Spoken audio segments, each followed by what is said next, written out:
गुस्सा न करूं तो और क्या करूं, सारा पैसा पानी में चला गया, अब नहीं तो कब जाओगे, अच्छा होता अगर मैं नहीं जाता, बहुत अच्छा हुआ कि तुम नहीं गए वहाँ। क्या आप इन सेंटेंसेस को इंग्लिश में ट्रांसलेट कर सकते हैं? अगर आप इन्हें ट्रांसलेट करना चाहते हैं तो आपको सिर्फ टेंसेस और ग्रामर की ही नहीं, साथ ही साथ एडवांस इंग्लिश स्ट्रक्चर की भी नॉलेज होनी चाहिए।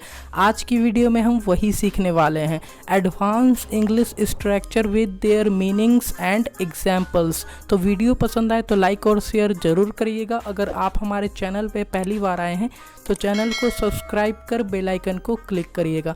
अगर आप एडवांस इंग्लिश स्ट्रक्चर की सारी वीडियोस को देखना चाहते हैं तो मैं लिंक डिस्क्रिप्शन में दे दूंगा, आप वहां जाकर 1 बाय 1 करके सारी वीडियोस को देख सकते हैं। फिलहाल इस शानदार वीडियो को शुरू करते हैं।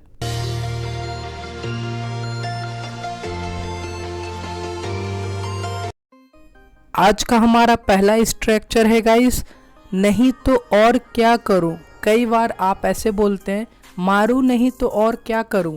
तो ऐसे हिंदी सेंटेंसेस को इंग्लिश में ट्रांसलेट करने के लिए आप what should I do if not का यूज़ करेंगे। कैसे करना है, एग्जाम्पल देखिए।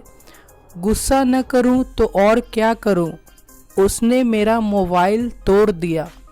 आप इसके लिए इंग्लिश में बना सकते हैं, what should I do if not angry, he broke my mobile. What should I do if not angry? He broke my mobile.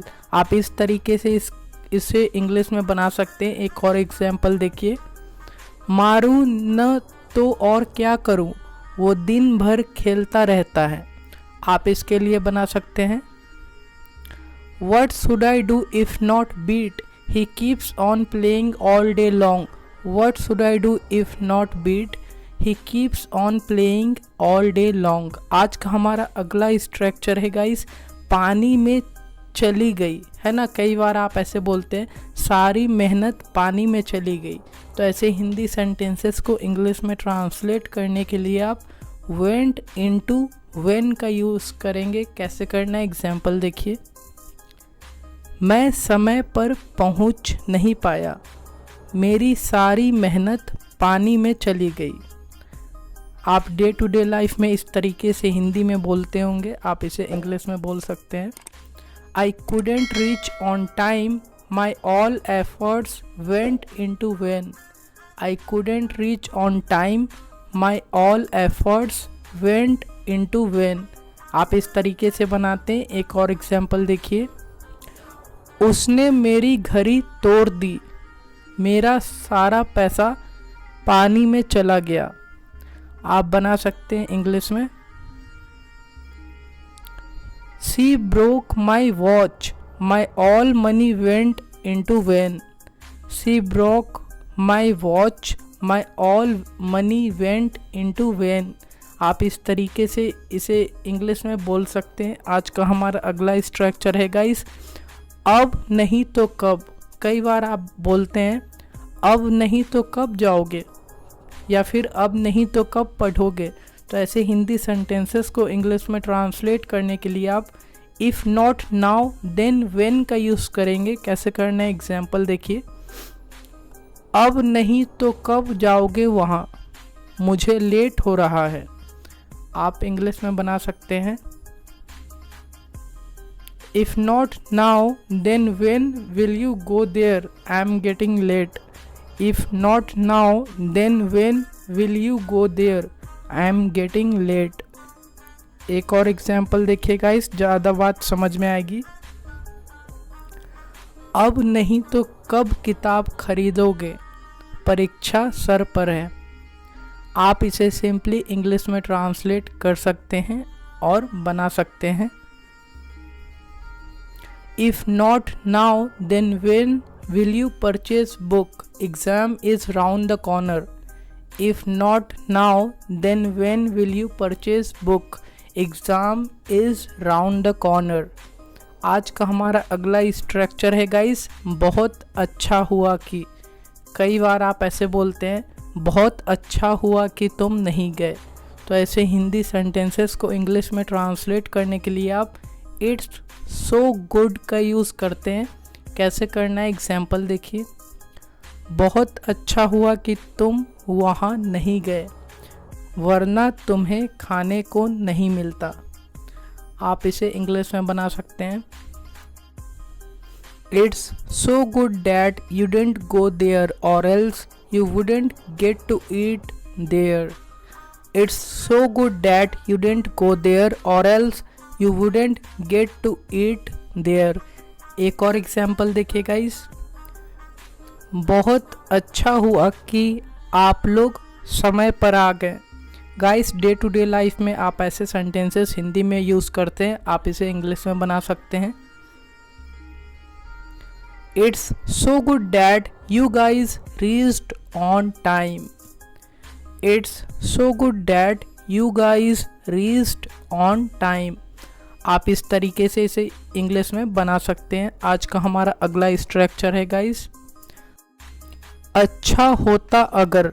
कई बार आप हिंदी में ऐसे बोलते हैं, अच्छा होता अगर मैं नहीं जाता।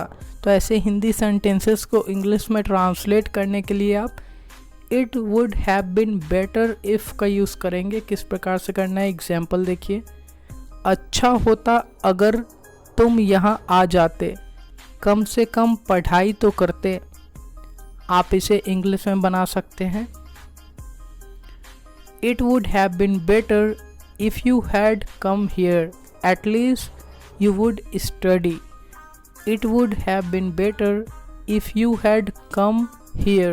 At least you would study. एक और एग्जाम्पल देखिए। अच्छा होता अगर मैं वहाँ नहीं जाता, वरना वहाँ जाना बेकार है। आप बना सकते हैं It would have been better if I hadn't gone there. It's no use going there. It would have been better if I hadn't gone there. It's no use going there. आप इस तरीके से इसे बना सकते हैं।